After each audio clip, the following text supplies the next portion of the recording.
सिर्फ 77 सेंटीमीटर लंबी एक छोटी सी पेंटिंग, लेकिन ये दुनिया की सबसे मशहूर पेंटिंग है।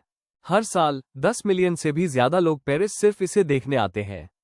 इसे ही कहते हैं मोनालिसा। लेकिन असली सवाल ये है, क्यों ये पेंटिंग इतनी खास है? हजारों और बेहतरीन पेंटिंग्स हैं, तो फिर सिर्फ यही इतनी मशहूर क्यों हुई? ये कहानी सिर्फ एक पेंटिंग की नहीं, बल्कि एक रहस्य की है, जिसने 500 साल से पूरी दुनिया को मोहित किया हुआ है।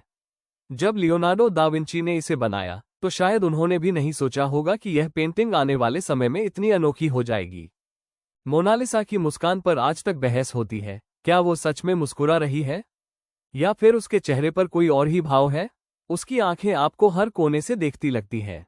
उसकी रहस्यमयी मुस्कान समय के साथ बदलती हुई महसूस होती है। लेकिन असली मोड़ आया 1911 में, जब एक चोर ने इसे लूव्र से चुरा लिया। पूरा फ्रांस हिल गया, अखबारों में हेडलाइन बनी और अचानक मोनालिसा पूरे देश की चर्चा बन गई।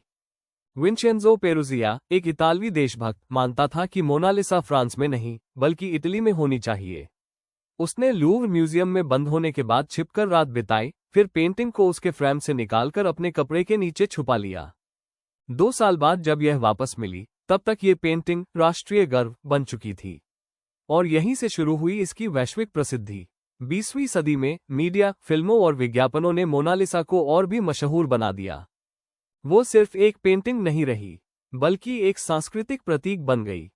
लोग उसकी कॉपी बनाते, उसके मजाकिया संस्करण तैयार करते, लेकिन हर बार असली मोनालिसा और भी अनोखी बनती गई। चाहे पॉप आर्ट हो या इंटरनेट मीम्स, मोनालिसा हमेशा चर्चा का हिस्सा रही। ये पेंटिंग कला से निकलकर एक वैश्विक आइकॉन बन गई। आज मोनालिसा को लूव्र म्यूजियम में बुलेट प्रूफ शीशे के पीछे रखा जाता है। सुरक्षा बेहद कड़ी है और हजारों लोग घंटों लाइन में लगते हैं, सिर्फ कुछ सेकंड उसकी मुस्कान देखने के लिए। उसका आकार छोटा है, लेकिन उसका असर बहुत बड़ा है। वो किताबों, गानों, फिल्मों और अनगिनत नकलों का हिस्सा बन चुकी है। शायद यही मोनालिसा की असली ताकत है।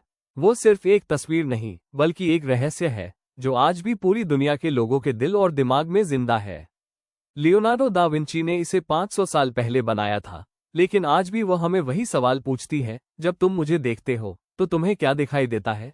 और शायद इसी वजह से वो हमेशा दुनिया की सबसे मशहूर पेंटिंग बनी रहेगी।